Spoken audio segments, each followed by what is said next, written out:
Olá, Shabbat Shalom, mais uma vez bem-vindos. Graças ao Eterno, estamos até aqui. Que o Eterno tem nos permitido ter uma semana de bênção, de saúde, de prosperidade e, acima de tudo, de temor para com sua palavra. E hoje estamos em um tema apropriado para o dia, né? Já que hoje se inicia o que se conhece como a festa da Páscoa, ou a Peça Bíblica. E vamos tratar aqui de um estudo, e dentro desse estudo, alguns temas, lógico, relacionados ao mesmo tema, porém com diferente perspectiva com respeito à Páscoa, com respeito a Yeshua, com respeito à sua morte e sua ressurreição. Enfim, tenho certeza que o Eterno irá nos ensinar muitas coisas através da sua palavra. E Shabbat Shalom. E Shabbat Shalom a você, Marcos, que está comigo hoje. Shabbat Shalom a todos os irmãos, que o Eterno possa abençoar cada um de vocês, a quem está desfrutando desse prazer, dessa maravilha, que é comemorar mais uma festividade bíblica, o Peça, e que quem não comemora ainda, né, possa participar conosco, né, ou entender um pouco sobre esse tema. E a gente vai hoje falar sobre mais algumas nuances. O irmão Marlon fez um estudo muito interessante essa semana. Nós podemos observar vários e vários aspectos, né, sobre a festividade em si, e hoje nós vamos dar mais uma explanada por cima sobre outros temas que muitas pessoas têm dúvidas em si, né, se o Messias comemorou a Páscoa num dia diferente, ou se ele modificou ou alterou essa festividade. Então, é isso que a gente vai verificar hoje, né? E esse estudo, na verdade, tem por finalidade explicar os mais diferentes pontos de vista acerca, né, de uma das festividades mais marcantes do Eterno. E essa festividade está aqui em Êxodo, no capítulo 12, do verso 1 ao 6, que a gente vai ver no começo, que diz: O Senhor disse a Moisés e a Arão no Egito: Este deverá ser o primeiro dia do ano para vocês. Digam a toda a comunidade de Israel que no 10º dia desse mês, todo homem deverá separar um cordeiro ou um cabrito para a sua família, para cada casa. Se uma família for pequena demais para um animal inteiro, deve dividi-lo com o seu vizinho mais próximo, conforme o número de pessoas e conforme cada um puder comer. O animal escolhido será macho de 1 ano, sem defeito, e pode ser cordeiro ou cabrito. Guardem-no, preste atenção nessa palavra, até o 14º dia do mês, quando toda a comunidade de Israel deverá sacrificá-lo ao pôr do sol. E o que é que diz? A palavra guardem-no aqui é a palavra raiá, que quer dizer o que no Strong, né? Para cair fora, venha acontecer, tornar-se, ou seja. Também, né, na concordância exaustiva, vai dizer, né, tornar-se, ser completamente, né, realizado, comprometido, né, e o principal, né, o que é que a gente vai poder entender? Na tradução hebraica, vai estar escrito o seguinte, ó: você deve vigiá-lo até o 14º dia desse mês, e toda a congregação reunida dos israelitas o abaterá ao crepúsculo. Agora, imaginem uma casa vigiando um cordeiro.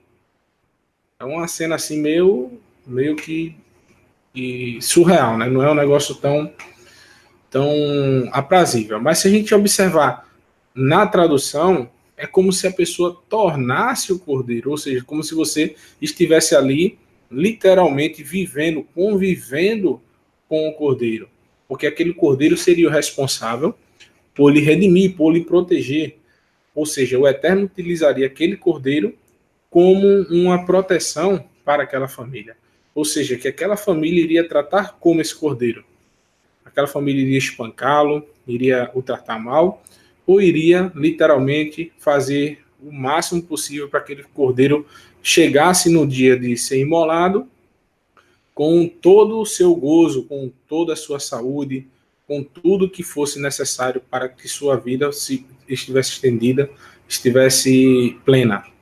Com certeza que eles tratariam muito bem esse cordeiro. E cria-se até um conceito, né, no povo de Israel.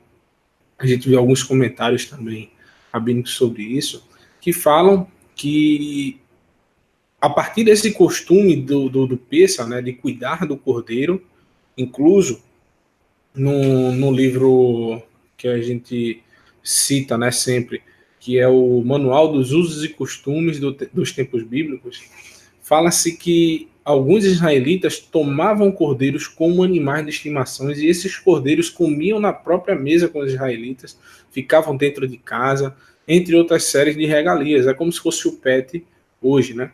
E a gente vê um relato parecido com isso em 2 Samuel, no capítulo 12, no verso 1 até o verso 5, que diz o seguinte: E o Senhor enviou a Davi o profeta Natã. Ao chegar, ele disse a Davi: 2 homens viviam numa cidade, um rico e um pobre. O rico possuía muitas ovelhas e bois, mas o pobre nada tinha, senão uma cordeirinha que havia comprado. Ele criou e ela cresceu com ele e seus filhos. Ela comia junto dele, bebia no seu copo e até dormia em seus braços. Era como uma filha para ele. Certo dia o viajante chegou à casa do rico e esse não quis pegar uma de suas próprias ovelhas dos seus bois para preparar-lhe uma refeição. Em vez disso, preparou para o visitante a cordeirinha que pertencia ao pobre. Então Davi encheu-se de ira contra o homem e disse a Natã: Juro pelo nome do Senhor que o homem que fez isso merece a morte. Então, o que é que a gente pode entender? Que na ordem técnica das coisas, a realidade é que as exigências anunciadas aqui serão as mesmas que a Torá estabelece para todos os sacrifícios. Esse é um texto rabínico, perdão. Eu estava lendo esse comentário, mas o que eu estou dizendo é um pouquinho anterior, é que existia esse costume de colocar os cordeiros para jantar, para ficarem dentro das casas, que muitos interpretam que foi tirado a partir desse ritual de Pêssar. E o que acontece também, existe hoje muito comentário rabínico, que é justamente esse texto que eu estava lendo aqui, mas na realidade é um comentário rabínico, que muitas pessoas dizem que o Yeshua não é o Messias e que o cordeiro não redime ninguém do pecado, o cordeiro da Páscoa. Porque eles dizem o quê? Que o cordeiro, na verdade, o sacrifício que era feito para redimir os pecados é no dia de Yom Kippur e não no da Páscoa. Agora, vamos ver se isso é um consenso rabínico. Então, é esse texto que a gente vai ler agora que diz, ó, na ordem técnica das coisas, a realidade é que as exigências anunciadas aqui serão as mesmas que a Torá estabelecerá para todos os sacrifícios que aparecem nela. Ou seja, o sacrifício que foi exigido em Êxodo 12 é o mesmo, o rabino está dizendo que é o mesmo sacrifício, a mesma liturgia que é exigida na Torá com referências aos sacrifícios para perdão de pecados, como está em Levítico 3 e 10, Levítico 22, 19 e 21. No entanto, os exegetas alegóricos interpretam esses requisitos livremente. Al-Sheikh sugere que esse sacrifício do cordeiro de Pêssar foi planejado, expiação pela idolatria em que os mesmos filhos de Israel haviam incorrido no Egito. Essa expiação compreenderá vários estágios. Em primeiro lugar, esse cordeiro foi levado à casa dos filhos de Israel no 10º dia do mês para ser sacrificado. Apenas no 14º dia à noite, Aleste argumenta que, dentre os 4 dias de preparação para o sacrifício, foi um desafio de sentimento para os egípcios idólatras e, portanto, um risco físico de primeira ordem para os israelitas. Acer disse assumir isso, né? Em segundo lugar, o fato de o cordeiro ser jovem e sem defeito simboliza, para esse autor, a tentativa de erradicar os nossos defeitos e de nós mesmos e rejuvenescer as nossas ideias sobre a fé. Finalmente, o cordeiro deve ser assado apenas no fogo. O fogo iria absorver todo o sangue completamente, queimar, que pode simbolizar a destruição de ideias negativas que devem ser extirpadas absolutamente, além da qualidade que tem o fogo para purificar e esterilizar as coisas. Então, a gente vê que não é uma totalidade dos rabinos que dizem que, por exemplo, o sacrifício do cordeiro da Páscoa redimiria os pecados. Existem outras linhas de rabinos que chegam a dizer que a expiação pela idolatria foi referente a esse cordeiro aí do Pêssar. Agora imagina o seguinte, o que é que Yeshua disse que veio redimir a quem? As ovelhas perdidas da casa de Israel. Agora as ovelhas perdidas da casa de Israel estão aonde hoje? Literalmente no Egito das nações. Estão dispersas entre as nações em todo tipo de idolatria. Então, aceitar esse sacrifício, você recorrer, na verdade, a esse sacrifício, não é aceitar, você recorrer a esse sacrifício é justamente você se despojar de todo e qualquer sentimento ou pecado de idolatria que você cometeu, se voltar ao Deus de Israel e deixar de pecar. Não é isso, Marlon? Exatamente, Marcos. Perfeito o comentário. E pegando um gancho aqui no que você estava falando com respeito aqui ao livro de Êxodo, e vou descer aqui um pouquinho para a gente calcular alguma coisa.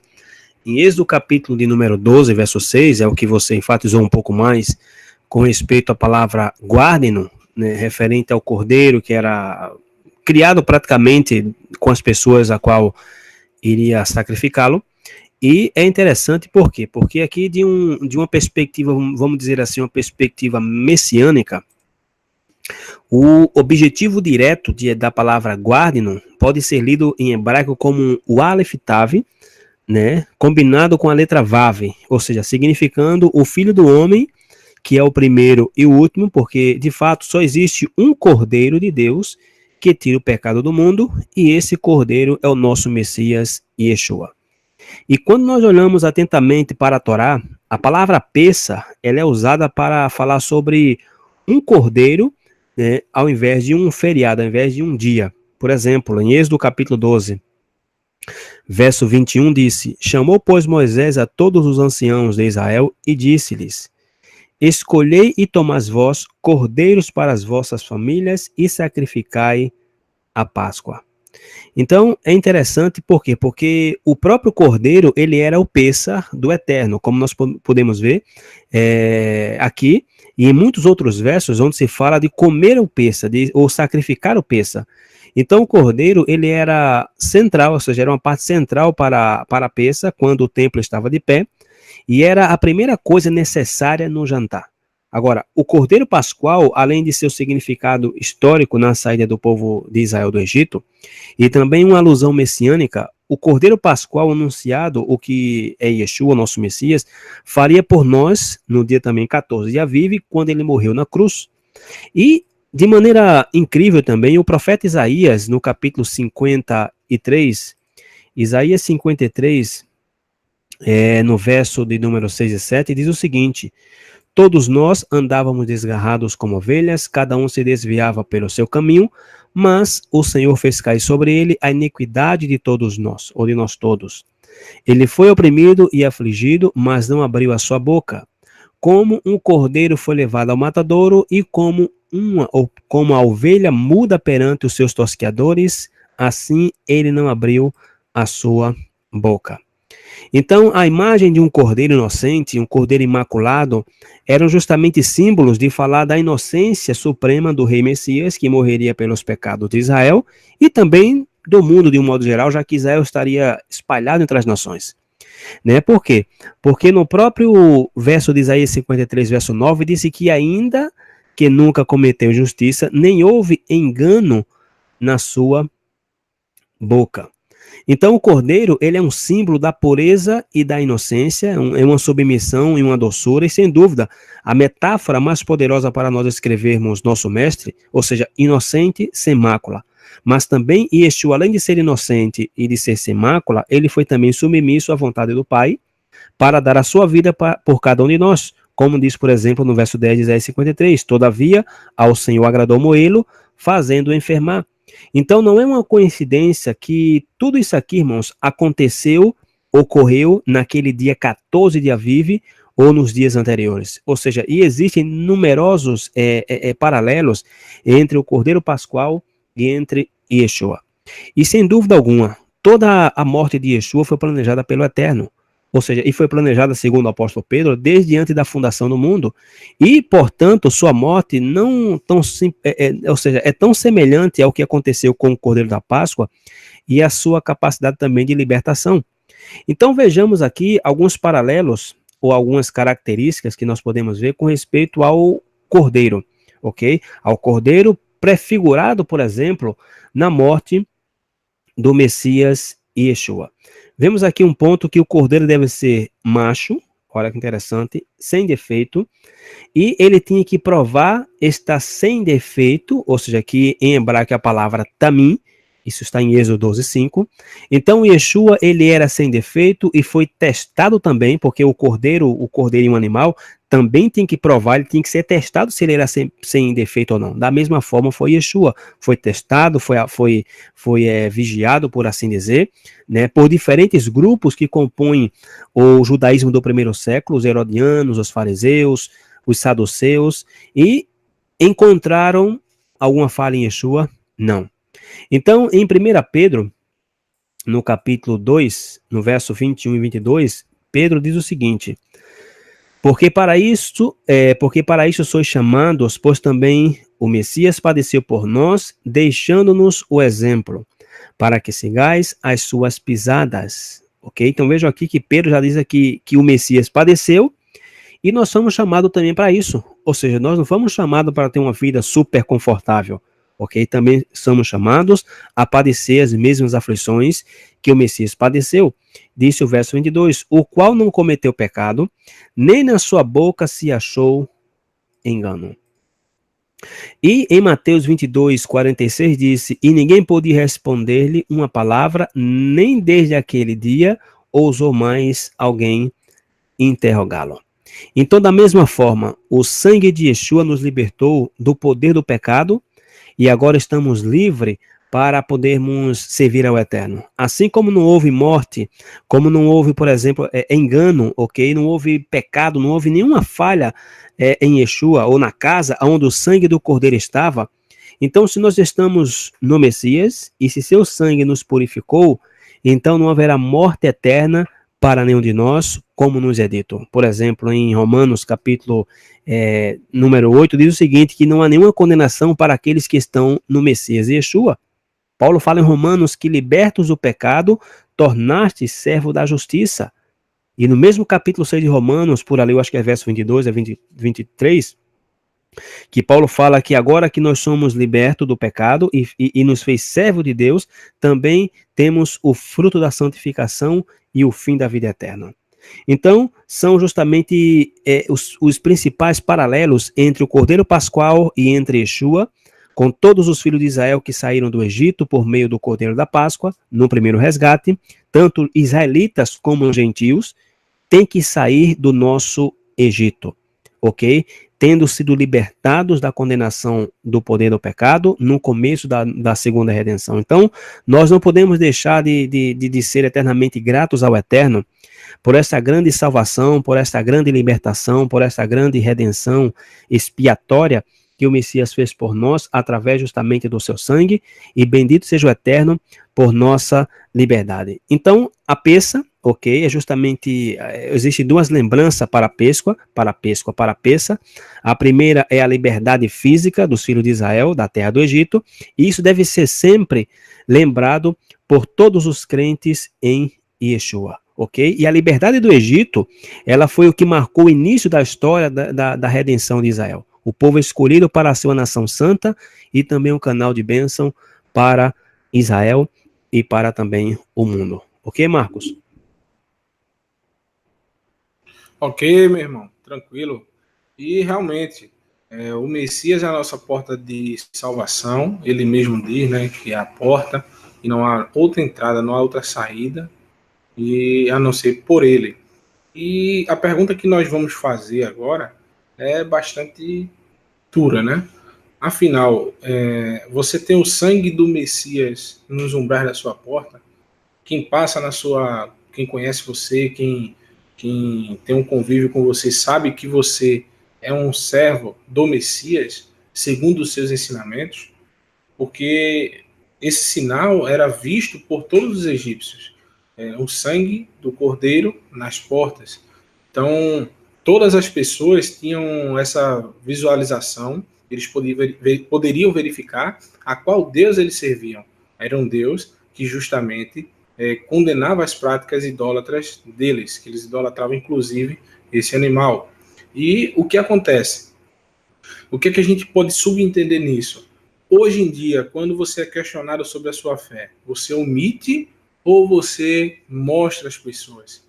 Você está literalmente retraído ou você está expondo? Você só está comendo a carne do cordeiro dentro de casa, como se fazem os judeus, né? Eles têm literalmente o cordeiro sendo comido, que é a palavra do Eterno. Agora, exteriormente, não é mostrado através dos seus atos, que é o sangue do Messias. Eles não estão redimidos por esse sangue.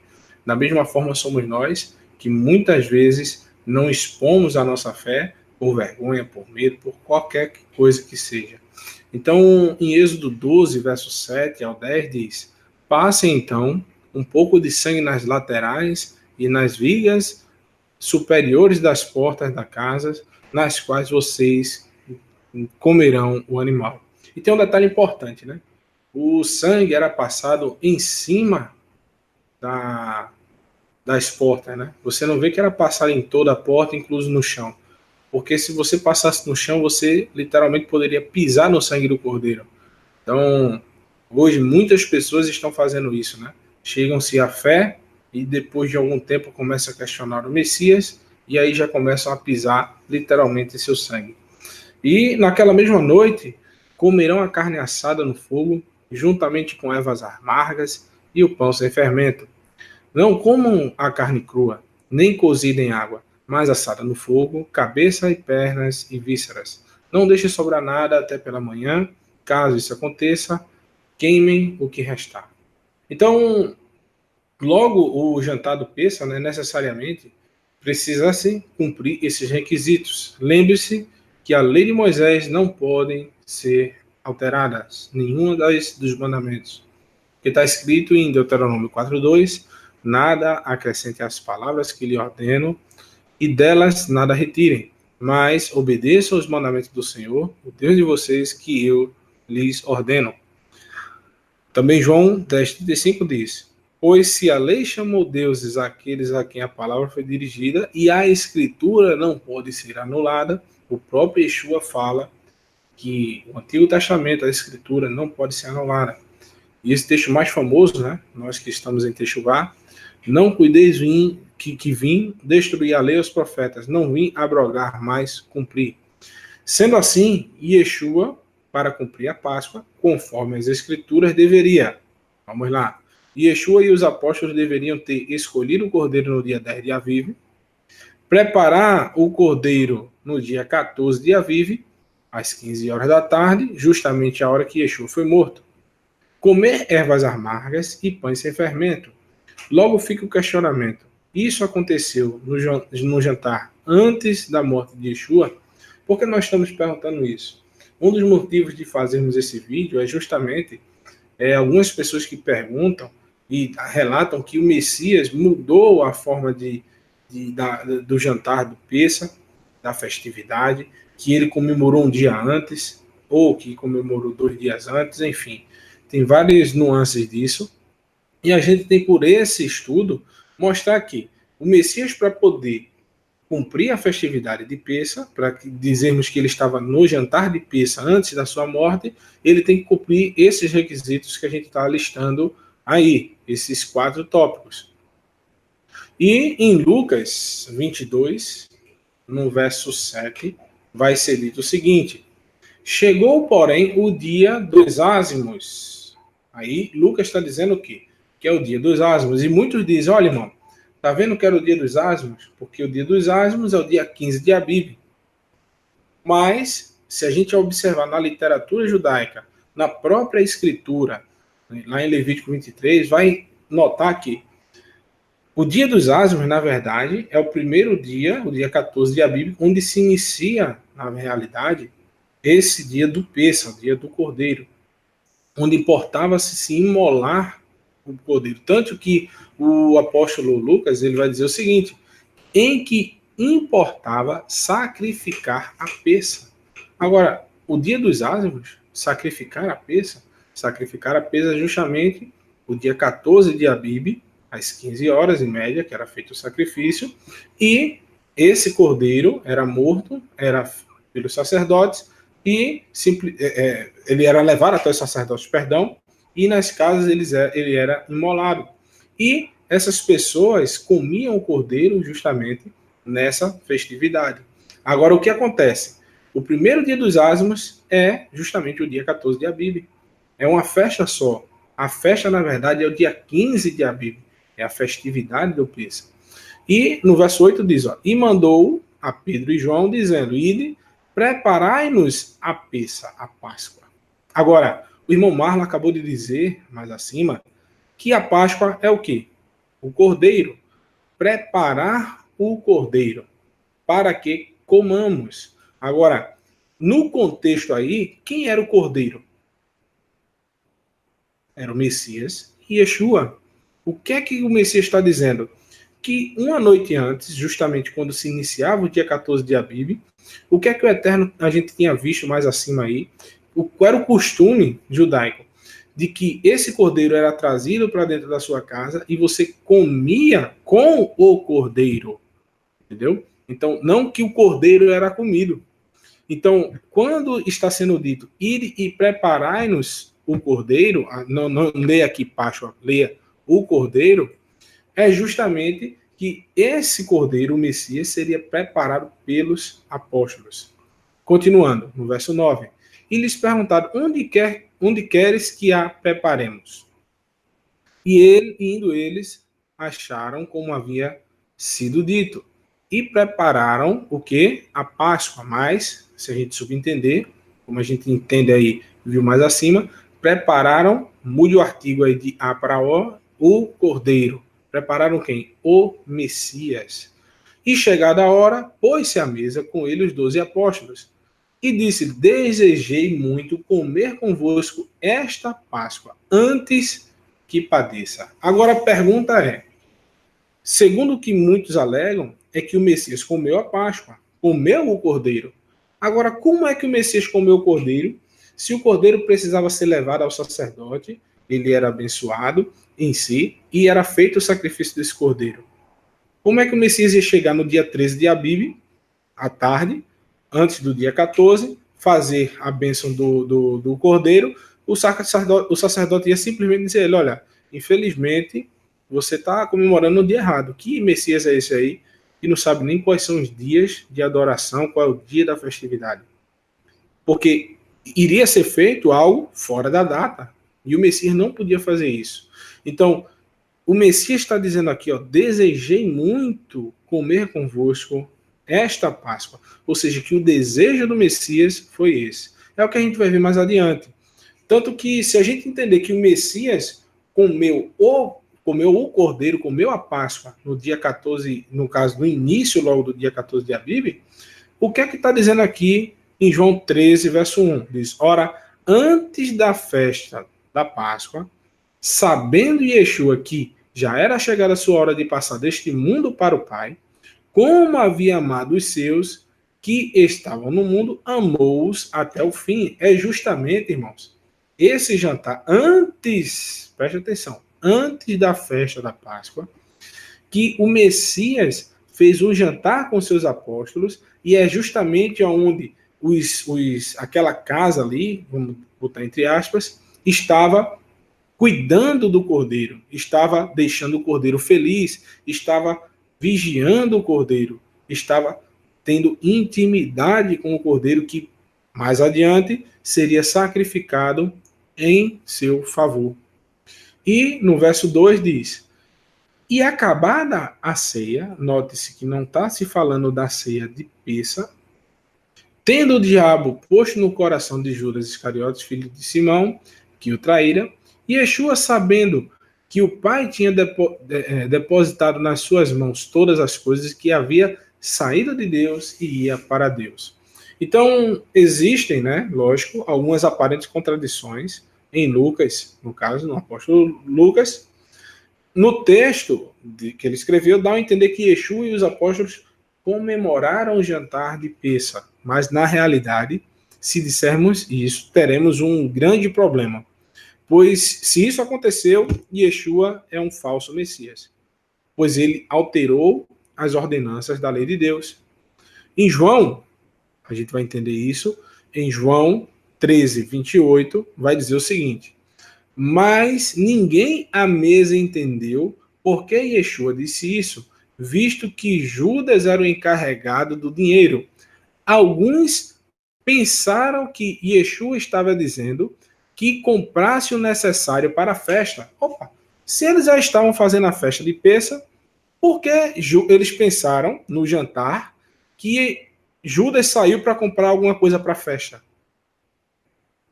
Se justamente no dia que se comia o cordeiro é um feriado. É algo que não se pode comprar nem vender. Então, quando o que é que eles estavam pensando aí? Se Judas saiu para comprar, por exemplo, algo para a festa, se a festa já estava acontecendo. É justamente essas incoerências que a gente tem que entender que o que está sendo dito ali na visão de Lucas é que o cordeiro é o Messias. E eles estavam jantando com o cordeiro, jantando com a Pêssah. É diferente. Em Levítico 23, verso 5, a gente vai entender. A Páscoa do Senhor começa no entardecer do 14º dia do primeiro mês. No 15º dia daquele mês começa a festa do Senhor, a festa dos pães sem fermento. Durante 7 dias, vocês comerão os pães sem fermentos. No primeiro dia, façam uma reunião sagrada e não realizem trabalho algum. Durante 7 dias, apresente ao Senhor ofertas preparadas no fogo, e no 7º dia, façam uma reunião sagrada e não realizem trabalho algum. Se no jantar do Pêssah, né, como a gente perguntou, é um feriado e não se pode trabalhar, comprar nem vender, como os discípulos pensaram que Judas estava saindo para comprar algo. Em Lucas 22, verso 1, vai dizer o seguinte: estava se aproximando a festa dos pães sem fermentos. Outra pergunta: como é que no jantar do Pêssah, a gente vê lá em Êxodo, capítulo 12, eu não lembro qual o verso agora, no verso 6, se não me engano, fala-se que, está aqui no verso 8, fala-se que não se pode comer pão, no jantar do Pêssah, pão com fermento. Agora em Lucas 22, verso 1, diz, estava se aproximando a festa dos pães sem fermento, chamada Páscoa. E em grego a palavra é essa aqui, ázimos, sem fermento, que é justamente o pão sem fermento. Agora,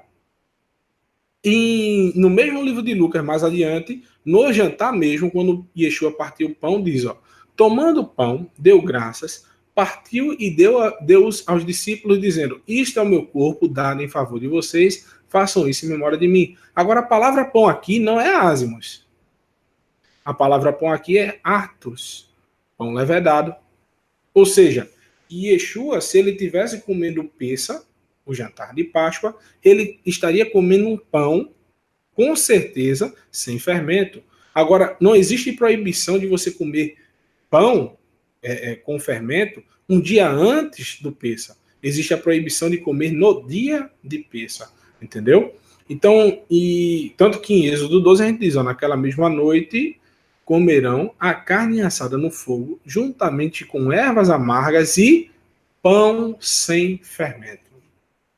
E para a gente concluir essa parte aqui, esse adendo aqui, a gente vai entender o seguinte, em Lucas 22, verso 15, vai dizer o seguinte: e disse-lhes, desejei ansiosamente comer esta Páscoa com vocês antes de sofrer. Agora, essa palavra ansiosamente, perdão que não está aqui no esboço, é simplesmente uma palavra como se o Yeshua estivesse desejando algo que não fosse possível. Ele estava ansioso porque não era possível ele fazer. Porque se Yeshua pudesse a peça verdadeira, o cordeiro em si. Perdão. Se Yeshua estivesse comendo o cordeiro em si, ele simplesmente teria que descumprir a vontade do Eterno, que era ser morto justamente mais à frente, mais à tarde. Porque à noite ele precisaria continuar vivo e comer o cordeiro, que seria o dia de se comer o cordeiro seria mais à frente, justamente quando ele já estava morto, né? Por isso que ele diz, desejei ansiosamente comer esta Páscoa com vocês antes de sofrer. Ou seja, que era um desejo, e essa palavra em grego aí é simplesmente um desejo proibido, algo que ele não tinha condições de fazer. Por que a gente diz isso? Pois eu lhe digo, não comerei dela novamente. Ele já tinha comido mais de 30 vezes, ele já tinha participado da Páscoa mais ou menos umas 30 vezes em sua vida, né? Não comerei dela novamente até que se cumpra no reino de Deus. Ou seja, o que é que a gente pode subtrair desse texto também? A confiança de Yeshua é tão grande no reino dos céus, é tão forte que ele virá, ele sabe que a vontade do Pai será feita, que ele sabe que haverá essa festividade novamente no reino dos céus. Exatamente como está escrito. Agora, se ele tivesse subnegar a vontade do Pai para fazer a sua vontade de comer o pêssego no outro dia, ele provavelmente iria escolher fazer o quê? A vontade dele, a vontade da carne, a vontade de se apegar a esse momento e não juntar o seu tesouro para o reino dos céus, para aquilo que virá. Ou seja, que ele estaria abdicando de fazer a vontade do Pai para fazer a sua própria vontade. Tanto que a gente vai ver mais à frente justamente isso, que ele diz, recebendo o cálice, ele deu graças e disse, tome isto e partilhem uns com os outros, pois eu lhe digo que não beberei outra vez do fruto da videira, até que venha o reino de Deus. Aqui ele bebe, aqui é dito que ele bebeu, aqui não é dito que ele comeu, ele diz que desejei ansiosamente. Não diz ele comeu o cordeiro e disse, olha, comi, desejei isso ansiosamente comer até que comi. Não, ele diz, desejei ansiosamente, mas ele não fez. Ele sofreu justamente, porque qual era o empecilho, por exemplo, se ele tivesse comendo a Páscoa, qual seria o empecilho se ele tivesse comendo cordeiro, aí para ele comer? Nenhum. Era um dia normal, ele estava comendo, no outro dia que ele ia morrer. Mas ele está desejando algo que seria impossível de ser feito. Tanto que ele diz aqui, pois eu lhe digo que não beberei outra vez do fruto da videira até que venha o reino de Deus. Tomando o pão, deu graças, partiu e deu aos seus discípulos, dizendo, isso é o meu corpo, dado em favor de vocês, façam isso em memória de mim. Aqui comprova que Yeshua não comeu a Páscoa. Ele estava com o desejo de comer a Páscoa. Tanto que em Lucas 22, versos 41 e 42 diz, e ele se afastou deles uma pequena distância, ajoelhou-se e começou a orar. Pai, se queres, afasta de mim esse cálice, contudo, não seja feita a minha vontade, mas a tua. O que era a vontade de Yeshua? A gente viu mais acima. Lucas 22, verso 15. Desejei ansiosamente comer com vocês essa Páscoa antes de sofrer. Yeshua estava querendo passar mais um pouco de tempo com os seus discípulos. Mas isso, a vontade do Eterno, era que realmente o Messias fosse justamente preso e morto naquele dia antes da Páscoa.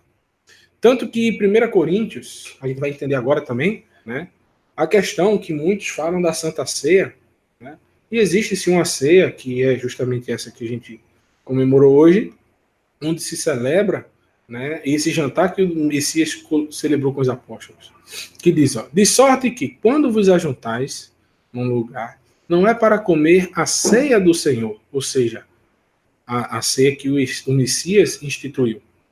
Porque comendo cada um toma antecipadamente a sua própria ceia, assim um tem fome e outro embriaga-se. Agora, eu pergunto a vocês, o que é que eles estavam fazendo na ceia do Senhor? Eles estavam bebendo muito vinho. Eles não estavam ali no sentido de festa para ficar um pouco mais alegre. mas sim para literalmente passar dos limites. E tudo que não tem limite, meu amigo, procede do maligno. Não tendes, porventura, casas para comer e para beber? Ou desprezais as igrejas, as congregações de Deus, e envergonhais os que nada têm? Que vos direi? Louvar-vos-ei? Nisto não vos louvo. Porque eu recebi do Senhor o que também vos ensinei. Preste atenção que era uma comunicação dos apóstolos, uma instrução para a congregação. Que o Senhor, Yeshua, na noite em que foi traído, tomou o pão. E tendo dado graça, partiu e disse: Tomai e comei, isso é o meu corpo, que é partido por vós. Fazei isto em memória de mim. Semelhantemente também, depois de cear, tomou o cálice, dizendo: Este é o cálice do Novo Testamento, no meu sangue. Fazei isso todas as vezes que beberdes em memória de mim. Porque todas as vezes que comerdes este pão e beberdes este cálice, anunciais a morte do Senhor até que eu venha. Portanto, qualquer que comer esse pão ou beber o cálice do Senhor indignamente, será culpado do corpo desse sangue. Ou seja, quando você, amigo, está dizendo estar no Messias, está simplesmente negando com suas obras, tomando atitude de ímpio, fazendo a festividade por fazer, simplesmente o apóstolo Paulo está dizendo que você será culpado do seu sangue. Não é só nesse caso, mas em todos os casos em que você usa-se do nome do Eterno para fazer o mal. E no verso 28 ele diz: Examine-se, pois, o homem a si mesmo, e assim coma do pão e beba deste cálice. Porque o que come e bebe indignamente, come e bebe para a sua própria condenação, não discernindo o corpo do Senhor. Por causa disso, há entre vós muitos fracos e doentes, e muitos que dormem. Agora eu pergunto, se Paulo estivesse falando somente essa questão aqui de examine-se o homem a si mesmo, somente na chamada Santa Ceia, eu pergunto a vocês, Paulo está dizendo que há muitos fracos e doentes. Então as pessoas só deveriam ajudar os outros no dia de Santa Ceia? Só deveriam alimentar os pobres e cuidar dos doentes no dia de Santa Ceia? Paulo está falando isso no dia a dia da congregação. E uns deveriam olhar pelos outros, auxiliar nas suas necessidades. Então, comer indignamente do pão e do cálice do Messias é justamente você não estar na sua vida com o porte de um servo do Messias. E no verso 31 diz: porque se nós julgássemos a nós mesmos, não seríamos julgados. Mas quando somos julgados, somos repreendidos pelo Senhor, não para sermos condenados com o mundo.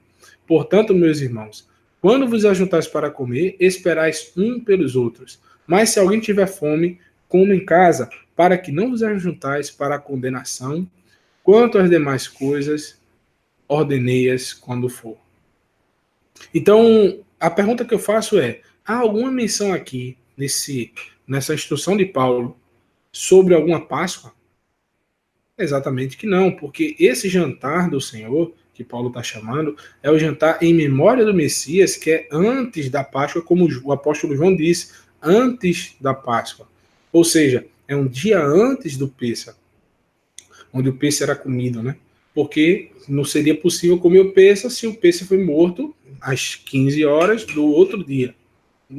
Perdão, do mesmo dia, só que mais adiante. O que acontece?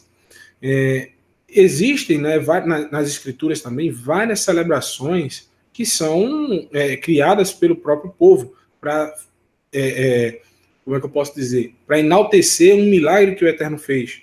Por exemplo, a festa de Purim, que os judeus comemoram, um exemplo para celebrar a libertação que foi feita pela rainha Esther. A festa das luzes, né, que é a festa da dedicação, que é a Hanukkah, que é feita pela libertação do povo judeu do governo do tirano Antíoco Epifânio.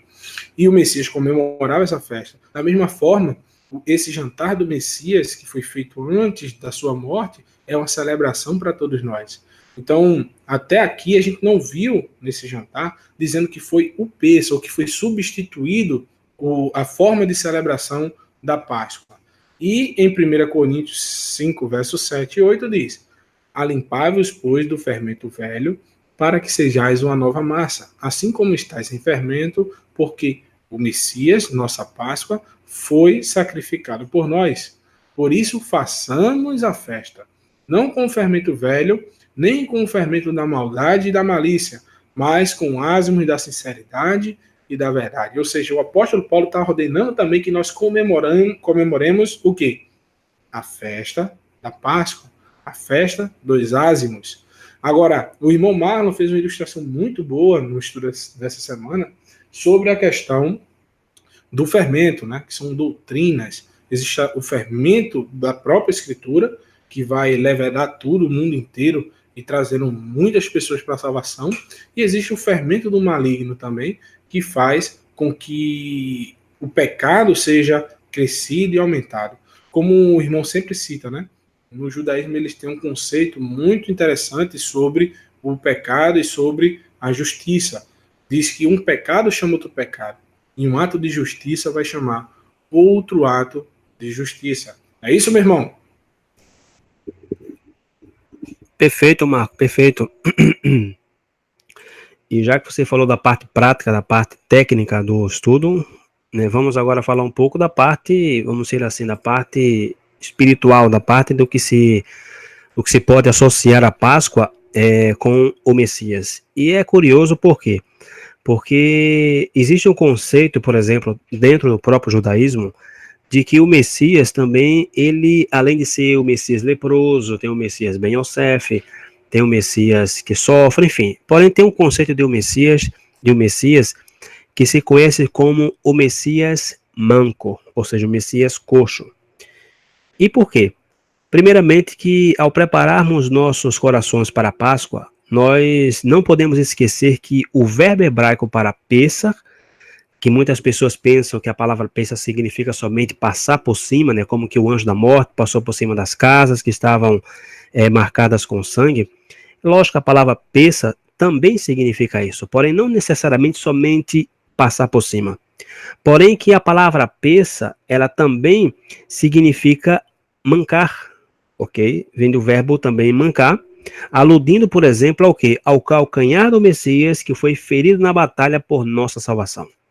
E em Gênesis capítulo 3, verso 15 diz: E porém inimizade entre ti e a mulher, e entre a tua semente e a sua semente, esta te ferirá a cabeça, e tu lhe ferirás o calcanhar.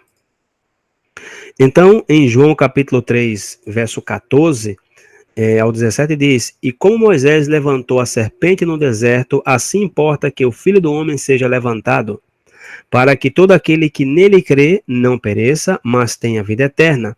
Porque Deus amou o mundo de tal maneira que deu o seu Filho unigênito para que todo aquele que nele crer não pereça, mas tenha a vida eterna.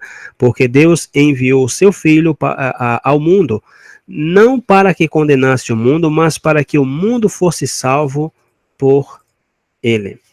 Então, a humanidade, ela como um todo, foi mordida pela serpente. Então é preciso ser curada do seu veneno mortal. E assim como uma imagem feita à semelhança da serpente destruidora, que foi levantada para trazer cura a Israel no deserto, assim o Messias, ele é feito à semelhança da carne pecaminosa e foi levantado como o curador do mundo. E tudo o que nós precisamos fazer é simplesmente olhar para ele, segui-lo e obedecê-lo. Porque, por exemplo, em Hebreus, se eu não me engano, é o capítulo 9, que fala que o Messias, ele é o autor da eterna, no capítulo 5, perdão, ele é o autor da eterna salvação para todos aqueles que lhe obedecem. Então, o lindo desse Deus, desse Criador maravilhoso a qual nós servimos, é que ele cria a cura antes da peste. E assim como ele criou a humanidade, somente depois que ele criou o caminho do arrependimento, ou seja, a Teshuvá. E Yeshua, ele é descrito como o cordeiro que foi morto desde antes a fundação do mundo. Então, a purificação da morte e a anulação da maldição foram igualmente previstas e providas na cruz, né, pelo Messias. Então, Yeshua, ele é o antídoto contra o veneno da serpente, contra como se diz, os dardos inflamados de Satanás. E sei que algumas pessoas podem até, como se diz assim, como é que eu posso falar? Podem criar uma objeção contra esse verbo, contra aqui dizer que não, a palavra Pessah não significa isso que esse irmão está dizendo. A palavra Pessah simplesmente significa passar por cima. E realmente, esse é o significado da primeira menção da palavra peça. Porém, a palavra peça, ela vem de outro verbo, já que cada palavra em hebraico ela tem um verbo. E o verbo da palavra peça também é a palavra passar, como está justamente aqui, ok? É praticamente quase as mesmas letras da palavra peça, ok? Então, o verbo passar, como está aqui, significa isto, ok? O verbo passar significa justamente, ou seja, aqui é uma alusão ao Messias, ao Salvador ferido, ou seja, a nossa grande Páscoa, o Cordeiro que foi morto.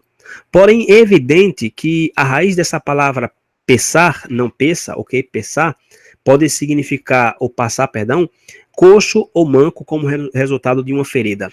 E de fato, já a palavra passar, ok, ela vem de outro verbo, que é a palavra piciar. E piciar significa coxo ou aleijado.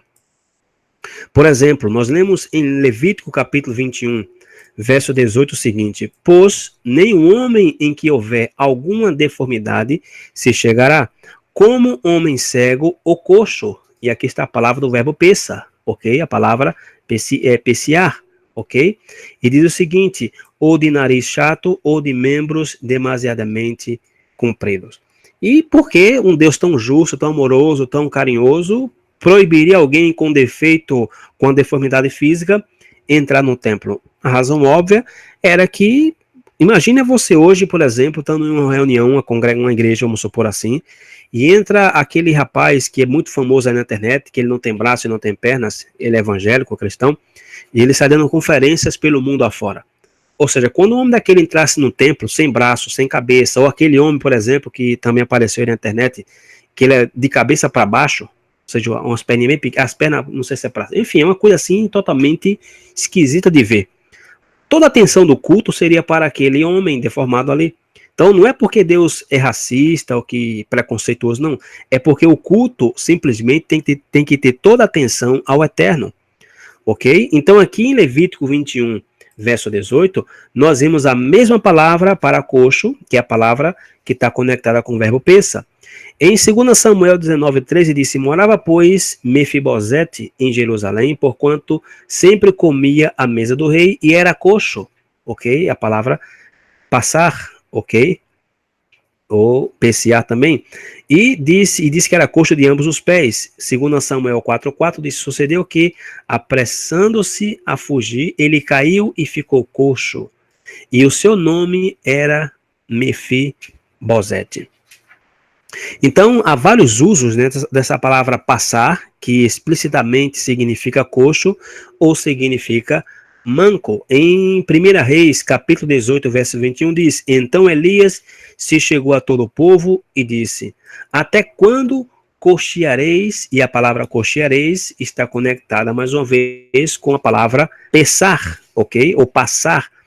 Então, nós temos aqui que entender o seguinte, que isso tem a ver com um ferimento, aludindo ao servo sofredor, cujo calcanhar foi ferido na batalha por nossa libertação. E em Êxodo tem também um texto interessante, dentro desse contexto aqui de Yeshua, da Páscoa, etc. Em Êxodo, capítulo 20, verso 2, diz: eu sou o Eterno, o Senhor teu Deus, que te tirou da terra do Egito, da casa da servidão.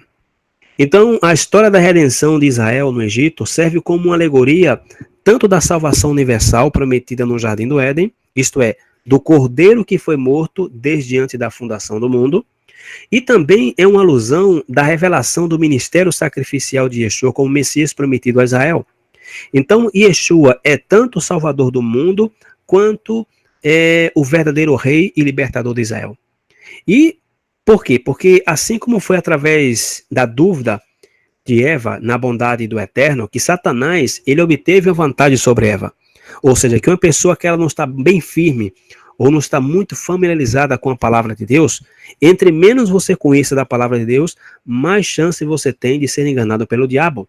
Porque muitas pessoas me perguntam sobre a possessão demoníaca e etc, o que faz, o que não faz, se o que a gente vê na televisão é verdadeiro ou não é, nessas megas igrejas por aí. Na verdade não é, mas é tudo um teatro, né? Está mais do que comprovado, porque não estou dizendo que não aconteça, ok? Existe casos na Bíblia de pessoas que estavam endemoniadas, inclusive tem um estudo gravado sobre quem são os demônios. Porém, o que nós vemos por aí atualmente não tem nada a ver com o demônio. Porque a única coisa, irmãos, se você der chance que o diabo pode fazer contra mim e contra você, é de nos enganar. Por isso que Tiago fala resistir ao diabo e ele fugirá de vós. E como é que eu posso resistir ao diabo? Pois o mesmo Tiago dá a resposta: sujeitai-vos, pois, a Deus, resistir ao diabo e ele fugirá de vós. Então, foi através da techuvá que Eva, ela poderia encontrar a salvação, ou seja, através do arrependimento. Então, assim como foi através do pecado de Adão, que a praga da morte veio ao mundo inteiro, porém foi através da morte sacrificial de Yeshua que a vida e a cura também vieram. Então, Yeshua foi machucado através do seu sacrifício na cruz, mas através dele a serpente foi esmagada e foi quebrada as presas de sua picada venenosa. Então, o Egito representa o sistema mundial que escraviza as pessoas. Por quê? Porque é interessante, se você buscar o verbo da palavra Egito, a palavra Mitzrayim, a palavra Mitzrayim, ou Mitzrayim, vem de um verbo chamado Tizur. Tizur, em hebraico, significa restrição, significa limite. Ou seja, que o Egito, atualmente, é tudo aquilo que nos limita de servir a Deus. Seja o teu trabalho, seja o que for que está te impedindo de servir a Deus de maneira plena, isso é um Egito para você. E temos que nos libertar disso. Então, como governante deste mundo, Faraó representa quem? Pois a Satanás. A serpente que enganou Eva no jardim. O Egito, portanto, representa um estado de exílio. Então, assim como o sangue do cordeiro foi aplicado nos umbrais das portas das casas dos hebreus, a morte passou por cima, e daí se vê um verbo pensa. Então, Yeshua, ele nos salva da ira de Deus e da morte espiritual. E Yeshua disse que, por natureza, as pessoas estavam em escravidão e as regras desse sistema mundial e suas forças que estavam aprisionando essas pessoas, porém essas pessoas precisam ser libertadas. E a palavra hebraica para a salvação, irmãos, é simplesmente Yeshua, ou Yeshuat, né, uma palavra feminina. Então, e Yeshua é o quê? Yeshua é quem nos liberta. Incluso quando ele nasce, ou antes dele nascer, o anjo vem à sua mãe e diz: olha, você vai colocar o nome dele de Yeshua. Por quê? Porque ele salvará, tempo futuro, ou seja, uma construção sempre vai estar, é como o nome de Israel, ok? E sempre eu gosto de falar isso, porque isso é muito importante. Sempre um nome que começa com a letra Yod, essa palavra, ela está no tempo futuro imperfeito. Israel, Yeshua, ok? Então, Yeshua significa uma obra que não acabou. Por isso que diz em Apocalipse que quando ele voltar, o seu nome já não será mais Yeshua, já será a palavra de Deus. Ok? Por quê? Porque já não precisará mais salvar o seu povo. Por quê? Porque o seu povo estará com ele e não precisará mais ser liberto de nada. Então, Yeshua significa salvação, que nos liberta das restrições desse sistema e das suas forças. E Paulo comparou a travessia do Mar Vermelho com uma metáfora do batismo. Por quê? Porque por um lado estavam os hebreus de frente ao mar, sem ter para onde fugir. Eles estavam enfrentando a morte que vinha a cavalo, né, com o exército de Faraó. E é interessante que em Apocalipse fala que, no capítulo 6, em todo aquele contexto do anticristo, fala que aparece um cavalo amarelo e com ele seguia a morte. Então, nessa mesma perspectiva, o povo de Israel estava em frente ao mar. E é interessante, irmão, que se você buscar agora, por exemplo, num satélite aí no Google, você vai ver ou buscar fotos ou imagens, por exemplo, de filmes e arqueologia, por exemplo, documentários, você vai encontrar que eles ficaram exatamente de frente para o mar, onde um lado tinha à direita uma montanha, à esquerda outra montanha e atrás vinha o exército de Faraó. Não tinha para onde o povo correr. Porém, a única coisa que eles tinham era a esperança de uma intervenção divina. Porém, tiveram que seguir em frente, ok? Nem sempre, irmãos, nem sempre o Eterno quer que você esteja só orando. É bom orar? É. Porém, muitas vezes ele quer que você haja. Por isso que disse: Moisés, por que clamas a mim, Moisés? Toca na vara, diz o povo que marcha. Chega de orar, Moisés, marcha. Então, temos que tomar uma atitude referente ao sistema que nos persegue, que nos aprisiona. Então, tiveram que seguir à frente, dando o passo da fé. Eles puderam ver a presença gloriosa iluminando o caminho da libertação através da abertura do mar. E o medo dos hebreus foi substituído por uma canção, por um Shirat Hayam, ou seja, o cântico do mar, uma canção em resposta ao livramento amoroso do Eterno. E o outro lado do mar representa o quê? representa uma nova vida. A vida de cima pelo poder do Eterno, uma vida que vem do alto, ou seja, ao atravessar este mar, os israelitas morreram para a sua antiga vida, foram simbolicamente enterrados nas águas e subiram para a nova liberdade pela graça e pelo poder de Deus.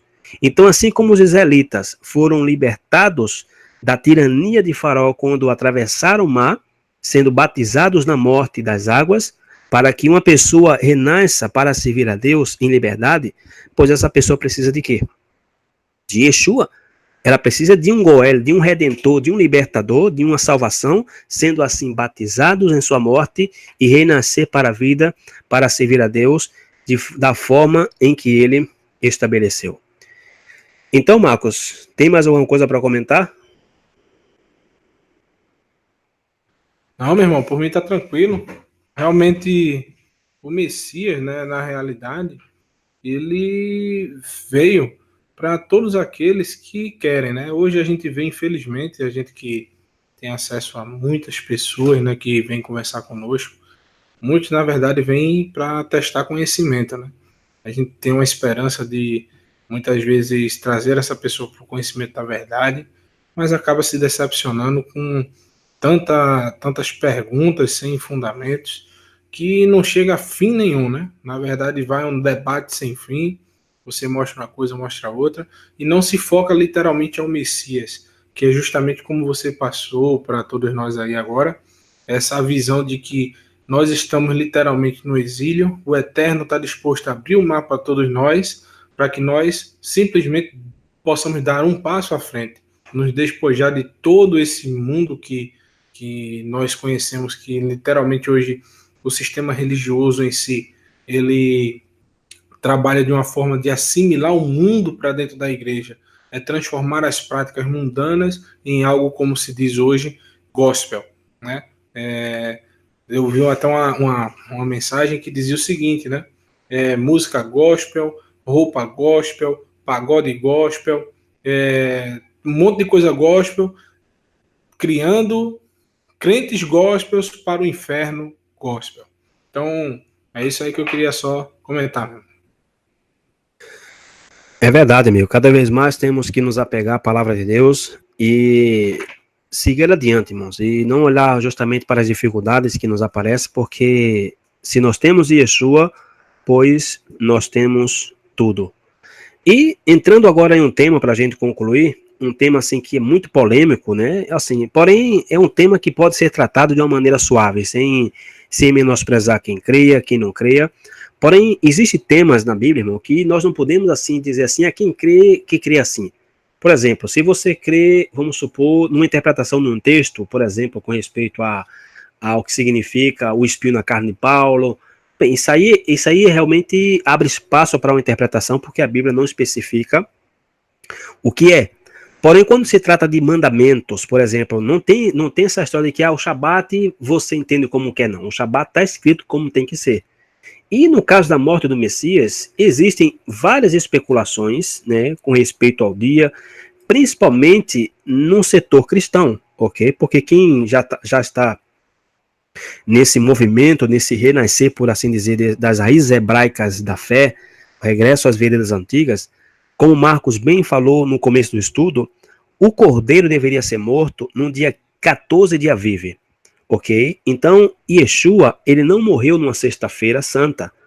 Yeshua morreu numa quarta-feira. E para ficar bem claro, para depois dizer, irmão, tá ficando, não existia esses nomes na Bíblia. Lógico que não existia quarta, quinta e sexta. Na Bíblia, os dias não tem nome. O único dia na Bíblia que tem nome é o Shabat. Ok? Dia 1º, dia 2º, dia 3º, o 7º é o Shabat. Porém, eu estou dizendo assim, quarta, sexta, usando os dias que nós conhecemos hoje aqui, para que você possa entender o que nós estamos falando aqui. E Yeshua não morreu numa sexta, ou seja, como hoje, senão numa quarta. E um dos versos onde muitas pessoas têm baseado sua crença de que a morte do Messias foi em uma sexta-feira e a sua ressurreição ao domingo é Mateus capítulo 28, verso 21. Existem vários outros versos, porém esse aqui é o mais contundente, é o mais que se apegam, que diz o seguinte: e no fim do sábado, Mateus 28, 1. E no fim do sábado, quando já despontava o primeiro dia da semana. Então aqui nós já começamos o seguinte, porque essas pessoas, na mente de muitos, está o seguinte: bem, o dia de repouso começa na sexta-feira pela noite e termina ao sábado pela noite. Ok, tudo bem. Então daí essas pessoas deduzem que Yeshua morreu na sexta-feira e ressuscitou no domingo. Porém, ou seja, nós temos que respeitar as crenças de qualquer pessoa. Nós não, ou seja, a fé você se tratar de fé é você estar pisando em um campo minado, né? Ou seja, nós temos que primeiro lavar nossas roupas sujas em casa. Em respeito de fé, nós respeitamos qualquer crença. Porém, nós temos que dizer que nos ensinaram mentiras no que diz respeito ao nascimento, à morte e à ressurreição do Messias. Porque as escrituras nos esclarecem este enigma, por exemplo. Por quê? Porque aqui eu vou falar apenas da morte e da ressurreição do Messias. Não vou falar aqui do nascimento, nada disso. Em Levítico capítulo 23, nos fala das festas do Eterno, ok? Não disse festa dos judeus, não disse festa dos hebreus, não disse festa dos israelitas, disse festa do Eterno. São solenidades para ele, ok? Uma mikra significa, tem a ver com ler, vem do verbo likro, mikra kodesh, ou seja, uma leitura santa, uma leitura da palavra de Deus que é santa. Então são festas do Eterno, e é importante entender que esse capítulo de Levítico 23 nos fala de dois repousos. O sábado, que é o repouso normal, aos sábados do sétimo dia, e temos o Shabaton, ou seja, a palavra Shabaton significa o grande sábado, ok? O grande sábado anual. E essa expressão que se observa nos versículos 3, que fala, por exemplo, do Shabat semanal, ou seja, Levítico 23, verso 3, fala do sábado do sétimo dia, dizendo o seguinte: 6 dias trabalho se fará, mas o sétimo será o sábado de descanso. Santa convocação, nenhum trabalho fareis, sábado do Senhor é em vossas habitações. Então, o Shabat semanal também é uma Mikra Kodesh, é uma santa convocação, ok? Por isso que a palavra Shabat tem a ver com o verbo de você se sentar. O verbo lashevet, você senta para quê? Para que nós estamos sentados agora? Pois fazendo leitura santa. Ok? Por isso que a palavra santa convocação está relacionada ao Shabat também. E no verso 4 é onde vai justamente especificar, ou vai nos falar de um Shabat Hagadol, ou seja, de um grande sábado. Disse o verso 4 ao verso 7. Estas são as solenidades do Senhor. Então aqui disse que é de Deus, não é de judeus nem minha. As santas convocações que convocareis ao seu tempo determinado. No mês primeiro, aos 14 do mês, pela tarde, é a Páscoa do Senhor. Não disse Páscoa dos judeus, como muitas pessoas, até messiânicos, entre aspas, postam por aí. A Páscoa do judeu. Não existe Páscoa dos judeus, irmão. A Páscoa é do Eterno. Agora, a Bíblia muitas vezes usa, por exemplo, e chegada a festa dos judeus. Por quê? Porque não seria lógico dizer a festa dos árabes. E por que se usa a festa dos judeus? Porque os judeus naquela época eram os únicos que celebravam a festividade. Então a tradução, os tradutores, muitos deles talvez, não sei, não posso dizer que sim, que não, mas vamos dizer que não conhecendo a história, por exemplo, das duas casas de Israel, lógico que não, só existe Judá. Então a festa é dos judeus. Ok? Então, no primeiro mês, ao 14 do mês, pela tarde, é a Páscoa do Senhor, e aos 15 dias deste mês é a festa dos pães ázimos, como Marcos já bem explicou do Senhor, 7 dias comereis pão ázimos, ou seja, pão sem fermento, primeiro dia tereis santa convocação, nenhum trabalho servil farei, ou seja, não se pode trabalhar para ganhar din-din. Então aqui existe uma diferença entre ambos. Então quando diz aqui grande sábado anual, não quer dizer que era somente um ao ano. Existem vários Shabaton, ok? Que dão começo às festividades levíticas. E por tal razão, dentro da celebração de Pessa, ou a Páscoa, caía o sábado, como o dia semanal de repouso, e a Páscoa, por exemplo, ou qualquer outra festa, ela pode cair em qualquer um dia da semana. Ok? Pode ser no domingo, na segunda, na terça, na quarta, na quinta, na sexta, no sábado. Ok? Então, nos outros dias, o grande sábado, o Shabat Hagadol. E, segundo uma revista que tem, uma revista inglesa, me perdoe que aqui não vai aparecer a foto, não vou dar nem mais aqui um F5 para a página aparecer a foto, porém aqui está uma revista chamada Petar Tikva. Isso é uma revista de judeus, ok? Judeus mesmo, porém judeus messiânicos. E olha o que eles dizem aqui. E lembrando que isso aqui, irmãos, é um documento válido, ok? Não é algo assim de alguém que colocou, até porque tem fontes aqui, fontes sérias. De acordo com um estudo efetuado pela Almanac Náutico do Observatório Naval dos Estados Unidos, a lua cheia, a qual se registra em cada Páscoa, ocorreu em uma quarta, e coloquei aqui entre aspas a palavra quarta, porque não existe a palavra quarta em hebraico, ok? Mas na quarta-feira do mês de Nissan, do ano 33, era comum, ano na qual a maioria dos eruditos creem que Yeshua foi crucificado. Então aqui há uma evidência histórica, uma evidência científica de que Yeshua morreu em uma quarta-feira, e a Bíblia diz que a hora foi às 3 da tarde. Marcos 15, 34 diz o seguinte: e a hora nona, e Yeshua exclamou com grande voz, dizendo: Eloi, Eloi, lama sabachthani.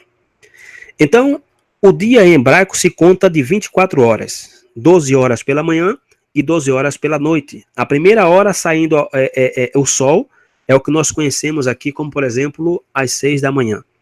Então, a primeira hora que o sol se põe, chamamos de 18 horas, 6 horas da noite. Então, a nona hora seria, então, às 3 da tarde. Então, depois dos trâmites legais que tinham que ser feitos naquela época, Yeshua foi sepultado ao anoitecer, ou seja, ao começo do Shabat Hagadol, ou seja, do grande sábado de Pessa. Marcos 15, verso 42. Disse: e chegada a tarde, porquanto era o dia da preparação, isto é, a véspera do sábado, chegou José de Arimateia, senador honrado, que também esperava o reino de Deus, e ousadamente foi a Pilatos e pediu o corpo de Yeshua. E Pilatos se maravilhou de que já estivesse morto, e chamando o centurião, perguntou-lhe se já havia muito que tinha morrido. E tendo-se certificado pelo centurião, deu o corpo a José, ok? A Iosef, ok? O qual comprara um lençol fino, e tirando da cruz, o envolveu nele e o depositou num sepulcro, lavrado como numa rocha, e envolveu uma pedra para a porta do sepulcro. Então, o grande sábado, esse sábado anual, é um dia de repouso igual, por exemplo, ao sábado do sétimo dia.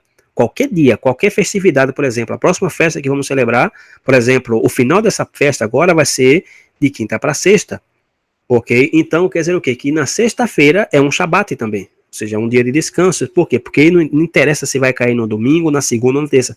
O dia em que cai um Shabat anual é um dia de repouso igual ao Shabat semanal.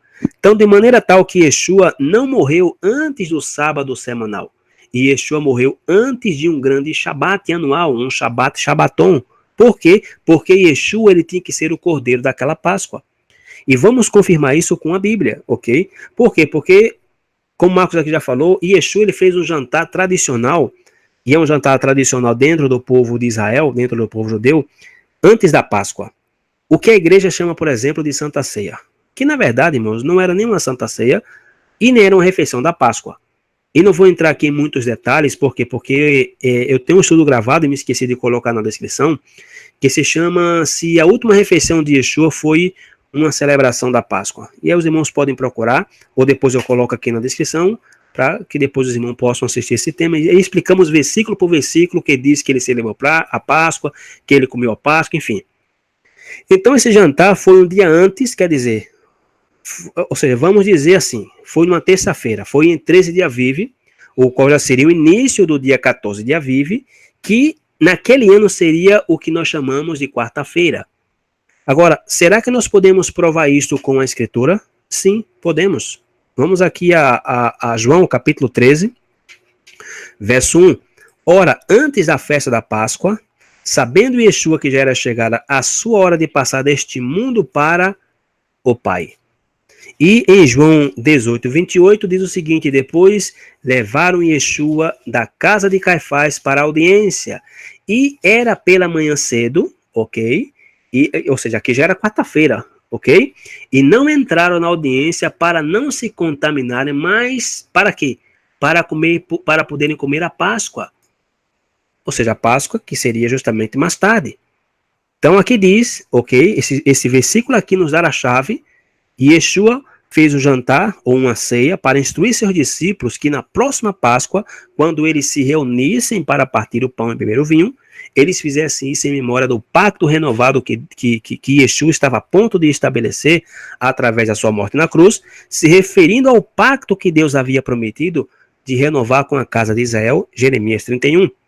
Então esse jantar foi feito um dia antes de um grande sábado, de um sábado anual da festa da Páscoa, que chamamos aqui no Ocidente o dia de terça-feira, que no calendário hebraico dá início à quarta-feira.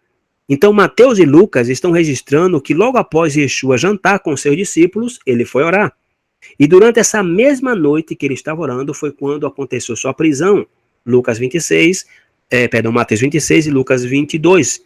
Então, depois que Yeshua foi preso, logo pela manhã, antes do início da Páscoa, aqui está dizendo que levaram Yeshua onde? A audiência. Ok? Isso aqui já é de manhã cedo, isso aqui já é quarta-feira. Então levaram Yeshua à audiência. Então nós podemos ver claramente que eles não entraram na audiência, ele quem? Os judeus, para não se contaminarem, por quê? Porque a Páscoa seria tarde. Então eu creio que já deve estar ficando um pouco claro para vocês que o Evangelho diz que Yeshua morreu no madeiro no dia da preparação. Ou seja, um dia antes do repouso da Páscoa. Ou seja, era como que Yeshua morreu hoje à tarde. Ou seja, é como no Shabat, irmão. Por exemplo, a gente quando chega na sexta-feira pela manhã, a gente diz o quê? Um Erev Shabat, ou seja, um dia de preparação. Ou seja, na sexta-feira até o pôr do sol é preparação. Depois que chega a preparação, depois que acaba a preparação, que é mais ou menos às 3 da tarde, ok? Então já vai se iniciar o Shabat. Já deixou de ser um dia de preparação e já se entrou no Shabat. Então Yeshua morreu em um dia de preparação, ou seja, na quarta-feira, que não era Páscoa ainda. E em Lucas capítulo 23, verso 54 diz, e era o dia da preparação, e amanhecia o sábado. Então, como nós veremos mais adiante, esse dia de repouso aqui, irmãos, não era o sábado semanal, senão era um grande Shabat de Pessa, que também é um dia de repouso que começou no pôr do sol de uma quarta-feira, 14 Aviv daquele ano 33. E o cristianismo tem ensinado durante séculos que esse dia de repouso era um sábado semanal, que é um dia de repouso para Israel. No entanto, isso é falso, é mentira. Por quê? Porque se nós consultarmos os evangelhos vão nos dizer que esse dia aqui era um grande sábado anual, era Páscoa. Vejamos aqui João 19, verso 14. E era a preparação da Páscoa, e quase a hora sexta, e disse aos judeus, eis aqui o vosso rei.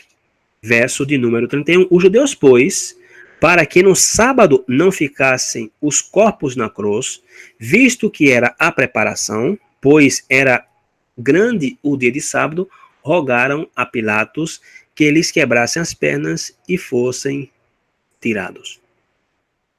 Então a Páscoa pode cair em qualquer dia da semana.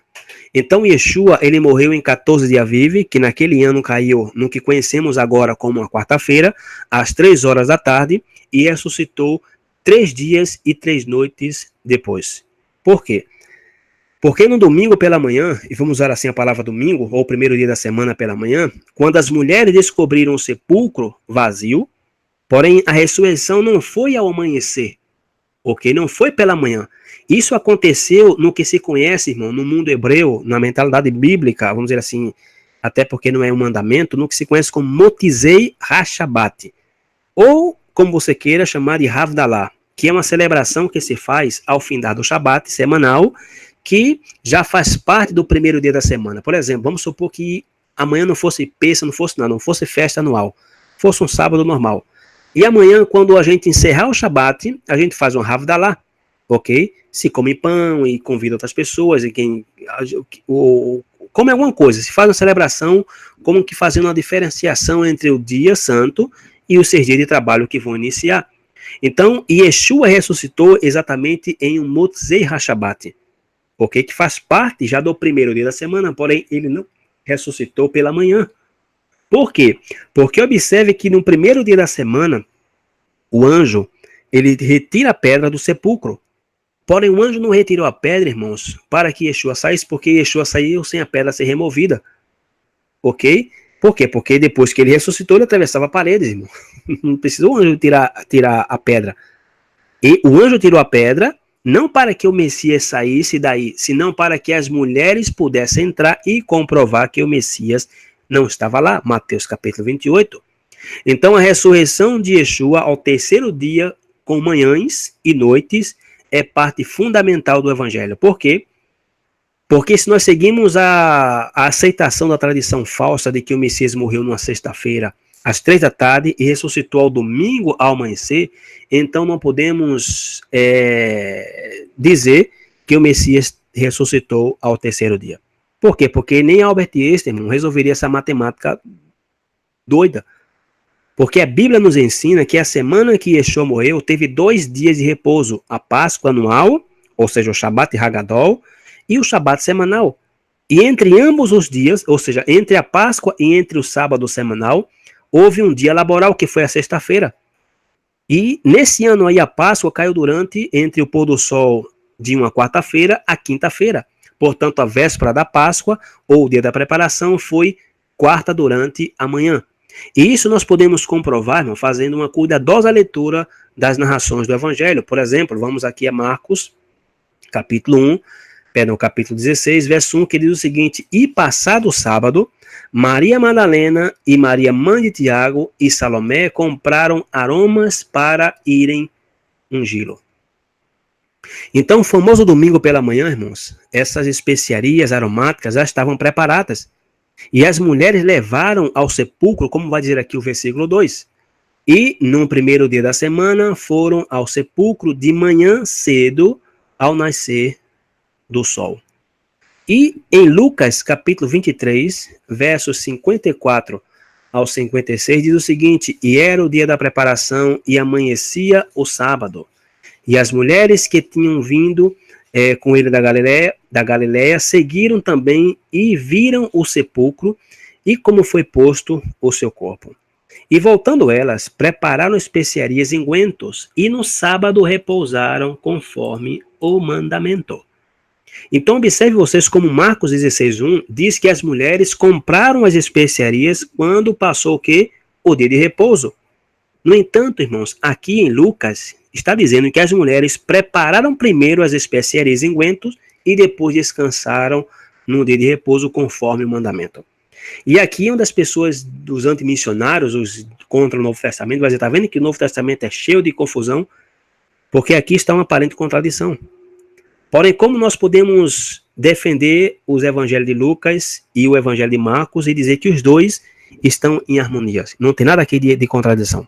Aqui é muito simples, irmão. Marcos e Lucas estão se referindo a 2 dias de repouso diferentes que houve nessa semana.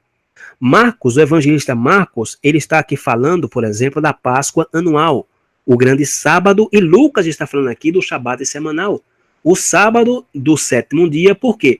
Porque Lucas está dizendo aqui que elas repousaram, elas descansaram, ok? Conforme o quê? Conforme o mandamento. Porém, que mandamento?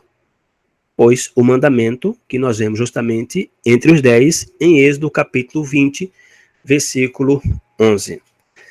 Então, vejamos o seguinte, irmão, que quando a gente une justamente essas 2 narrações de Marcos e Lucas, nós vamos descobrir o dia da morte do Messias da seguinte forma. Nós temos o seguinte: ao amanhecer do primeiro dia, vieram ao sepulcro com especiarias aromáticas. Segundo ponto, sábado semanal, descansaram conforme o mandamento, ou seja, sexta ao pôr do sol, ao sábado ao pôr do sol. E disse, o terceiro ponto, o grande Shabaton, ou seja, a Páscoa, da quarta ao pôr do sol até o pôr do sol da quinta. O outro ponto, o dia de preparação para a Páscoa foi quando? Quarta pela manhã. E Yeshua morre na quarta, às 3 horas pela tarde, e é sepultado pouco antes de começar o Shabat anual da Páscoa, ou seja, que foi justamente no que nós conhecemos hoje como uma quarta-feira. Ok? Então, podemos concluir que Yeshua ressuscita no Shabat semanal, no que eu já falei antes, em um Motzei HaShabbat. Então, Yeshua, ele morreu à hora 9, às 3 horas da tarde. Por quê? Porque se Yeshua morreu como ensina a tradição, ou quando ensina a tradição, que foi numa sexta-feira, pois em que tempo as mulheres foram comprar as especiarias aromáticas, se o sábado é um dia de repouso e não é permitido comprar nem vender? Então, definitivamente, irmãos, Yeshua morreu em uma quarta-feira, às 3 da tarde, e foi sepultado um pouco antes de começar o grande sábado da festa de Pêssah, ao pôr do sol. Então, para concluirmos, vejamos o cumprimento das palavras de Yeshua, de que ele estaria 3 dias e 3 noites no seio da terra. Por quê? Porque, primeiramente, nós temos que entender o seguinte, que Yeshua, ele foi sepultado um pouco antes de começar a Pêssah, ou seja, o Shabat anual. Então, no grande sábado, no grande Shabaton, nesse sábado anual de Pêssah, Yeshua já estava sepultado. Quando começou a Páscoa, ao pôr do sol, Yeshua estava sepultado, ou seja, na noite de quarta, que já é o começo da noite, ou seja, no dia 14, que na verdade já não era mais 14, porque o pôr do sol já se iniciou dia 15, ou seja, o dia 14 até o pôr do sol, e do pôr do sol já se inicia o dia 15, ok? Então nós temos aqui o primeiro, sepultura de Yeshua, primeiro dia e noite, ou seja, noite de quarta, iniciando a quinta e manhã de quarta. Segundo dia e noite, noite de quinta, iniciando a sexta e manhã da sexta. Temos aqui o terceiro dia e a terceira noite, noite de sexta, iniciando o Shabat e amanhã do Shabat. Então, assim que os 3 dias com suas noites se cumprem desde a noite da quarta-feira ao pôr do sol do sábado. Justo momento da ressurreição de Yeshua, 3 dias e 3 noites. Por isso que os rabinos dizem que o Messias voltará em um dia de Shabat. Ok? Voltará em um dia de Shabat. Inclusive, essa celebração que se faz no judaísmo de Motzei HaShabbat, de Havdalah, isso foi criado com respeito a Davi. Ou seja, Davi, segundo os rabinos, dizem que Davi ele recebeu uma revelação de Deus de que ele iria morrer no Shabat. Então, segundo a tradição, Davi disse, poxa, eu vou morrer no Shabat, então eu vou ter que alongar o Shabat já para eu viver mais. Então, foi onde Davi se inspirou, segundo a tradição judaica, rabínica, e Davi começou a fazer justamente o que se conhece como Motzei HaShabbat, ou seja, uma celebração após o Shabat, que é aquilo que nós vemos em Atos capítulo 21, ou é capítulo 20, que fala que os discípulos estavam reunidos no primeiro dia da semana, no partir do pão, onde um rapaz caiu da janela, enfim. Isso é a Havdalah, ou seja, é o Motzei HaShabbat. E foi nesse momento que Yeshua ressuscitou. Não ressuscitou pela manhãzinha do domingo. Foi no sábado à noite, já dando início ao primeiro dia da semana.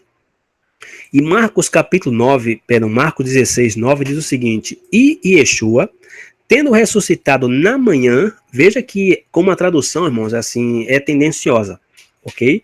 Porque é bom, por isso que as pessoas que me perguntam, irmão, qual é a melhor Bíblia?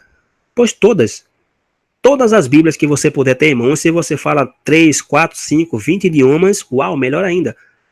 Porém, se você puder ter Bíblia em espanhol, em inglês, em francês, em chinês, em russo, o que você sabe falar, irmãos, é muito importante. Por quê?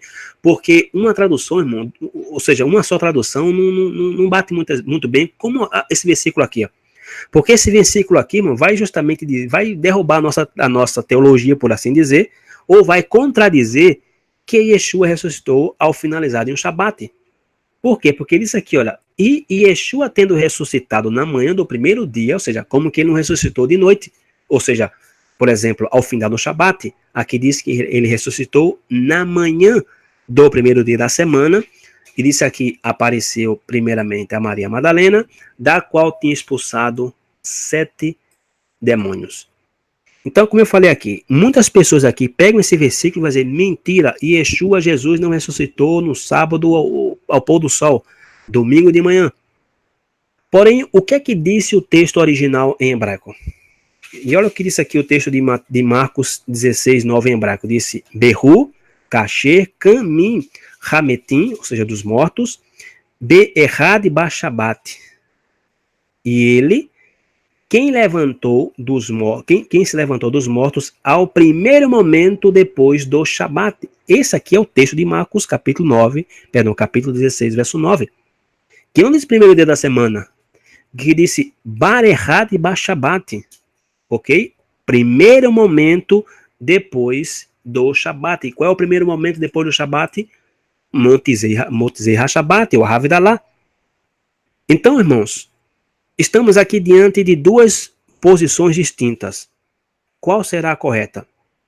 Pois simplesmente, irmãos, em base ao que disse aqui o texto hebraico, veja como traduziu, por exemplo, esse mesmo versículo, a Nova Versão Internacional da Bíblia. Diz o seguinte: ó, quando Yeshua ressuscitou, vírgula, ok, já mudou. Olha, quando Yeshua ressuscitou, vírgula, na madrugada do primeiro dia da semana, apareceu a Maria Madalena, de quem havia expulsado 7 demônios.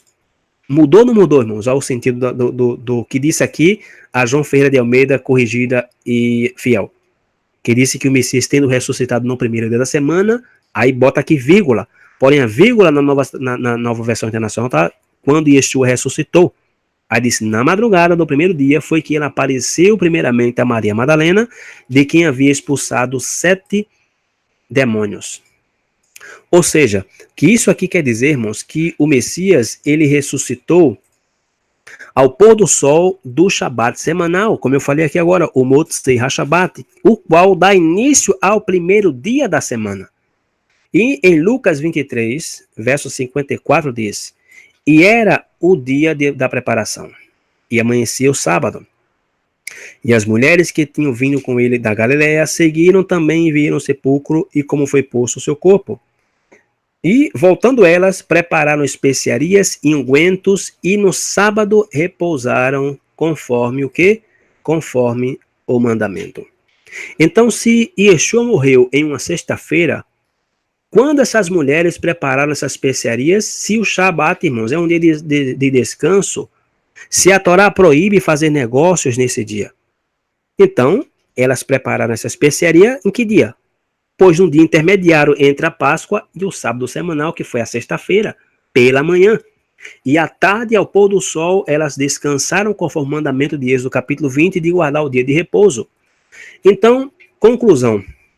Mais uma vez aqui, lendo na tradução Nova Versão Internacional. Quando Yeshua ressuscitou, na madrugada do primeiro dia da semana, apareceu primeiramente a Maria Madalena, de quem havia expulsado 7 demônios. Então, Yeshua ressuscitou no primeiro dia da semana? De maneira nenhuma. Aqui está claro que o Messias já estava ressuscitado e pela manhã, no primeiro dia da semana, ok, que começou no sábado à noite, ele apareceu a Maria Madalena. Então, quer dizer que o primeiro dia é quando Yeshua apareceu a Maria Madalena, irmãos, não é quando ele ressuscitou. É quando, ou seja, porque ele ressuscitou no sábado ao pôr do sol, que daria 3 dias e 3 noites. Então, é nossa responsabilidade, irmãos, examinar as escrituras como a gente encontra os discípulos de Bereia, para ver se o que estão nos ensinando, irmãos, tem consistência com a palavra de Deus. Não é porque seja um pastor, seja um bacharel, seja um semideus, um apóstolo que veio do céu com asas. Ou seja, não é porque essa pessoa ou esse rabino tal te disse algo da Bíblia que esse algo seja bíblico, ou seja, da Bíblia, porque muitas vezes usam algo que é bíblico, porém usam mal. Por exemplo, não tem nada a ver com o tema, só para dar aqui um conceito aqui, é o que eu estou falando aqui. Muitas pessoas, irmãos, usam uma verdade bíblica, que a Bíblia realmente não proíbe a poligamia, porém usam de maneira mal. Não entendem, por exemplo, quais eram as condições que se davam para que um homem pudesse ter outras mulheres. Ou seja, existe uma condição. Não era assim, minha esposa, eu quero ter outra mulher. Não. Era se minha esposa não pudesse ter filhos, ou se ela tivesse uma enfermidade que realmente não impossibilitasse ela também de gerar. Ok? Era nesse aspecto. Não era que eu vou querer uma outra mulher. Não. Então as pessoas usam a verdade bíblica, porém de forma distorcida. E no mesmo caso aqui, com respeito ao Messias, à sua ressurreição, à sua morte, usam a verdade bíblica, ele ressuscitou ao primeiro dia. Porém, não foi o primeiro dia pela manhã, foi o primeiro dia que se inicia no Shabat, ao pôr do sol. Então, é nosso dever examinar tudo à luz da Escritura e reter tudo aquilo que nos edifica. Algo a acrescentar, Marcos? Então, meu irmão, por mim tá perfeito, né? Ficou muito claro aí. Realmente, o Messias tem sempre a prerrogativa de trazer as coisas às claras, por isso que Existe tanto debate, tanta coisa, né? Existem dogmas criados pelas religiões, onde as pessoas nem examinam. Hoje eu estava vendo numa reportagem, a pessoa não sabia nem o que estava comemorando. Disse que eu vou celebrar o vinho. Não sabe nem o que é que está sendo festejado, né? E muitos festejam, literalmente querendo agradar o Eterno, mas não examinam na fonte límpida que é a sua palavra, né? Então, queria agradecer aí pela oportunidade, também fazer um convite aí que os irmãos também possam dar uma olhada lá nos estudos que tem no canal Princípio e Fim. Tá bom, meu irmão? Que o Eterno te abençoe aí, cada dia mais. Ok, Marcos. Então, realmente pedimos aos irmãos aí que também ajudem o nosso irmão Marcos. Ele tem um canal chamado Princípio e Fim, que também na correria de hoje, né, esqueci de colocar aqui na descrição do vídeo. Eu nem coloquei quem ia fazer o estudo aqui, porque eu sempre coloco estudo por Marlon, ou pelo Marcos, etc. Porém, os irmãos já conhecem, certamente o Marcos já tem colocado o link aí no chat. E espero no Eterno, irmão, que esse estudo tenha tirado muitas dúvidas das pessoas que queiram realmente tirar suas dúvidas. Que tem pessoas que não querem tirar dúvidas, tem pessoas que querem justamente, e nós que já temos assim um certo tempo na Bíblia, assim, na Bíblia não, no estudo bíblico, eu particularmente conheço muito bem quando uma pessoa faz uma pergunta com tendências ruins, ou seja, não é uma pergunta com a qual ela quer aprender, é uma pergunta com a qual ela quer te desafiar. E esse tipo de pessoas assim a gente nem responde. Por quê? Porque é perca de tempo. A gente responde pessoas que realmente querem aprender, que querem acrescentar, que querem somar, que também tem algo para nos ensinar, não que nós sejamos conhecedores de tudo.